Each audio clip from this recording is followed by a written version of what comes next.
ہمارے پیارے نبی صلی اللہ علیہ وآلہ وسلم کی 6 بہت ہی خوبصورت احادیث پلیز ضرور سنیے گا اور سکپ نہ کیجیے گا۔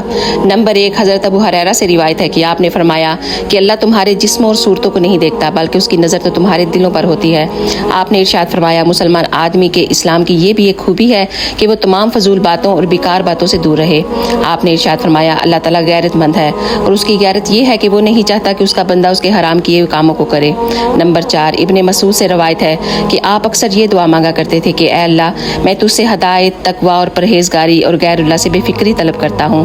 ابن عباس رضی اللہ تعالیٰ عنہ سے روایت ہے کہ آپ نے ارشاد فرمایا کہ 2 نعمتیں ایسی ہیں جو قابل رشک ہیں، ایک تندرستی اور دوسری فرصت۔ آپ نے ارشاد فرمایا اللہ تعالیٰ فرماتا ہے کہ میرا بندہ ایک بالش میری طرف قریب ہوتا ہے تو میں ایک ہاتھ اس کے نزدیک ہوتا ہوں، اور اگر وہ ایک ہاتھ میرے طرف آتا ہے تو میں ایک گز اس کی طرف بڑھتا ہوں، اور اگر وہ میری طرف چل کر آتا ہے تو میں اس کی طرف دوڑ کر آتا ہوں۔ سبحان اللہ۔ اگر ویڈیو اچھی لگی ہے تو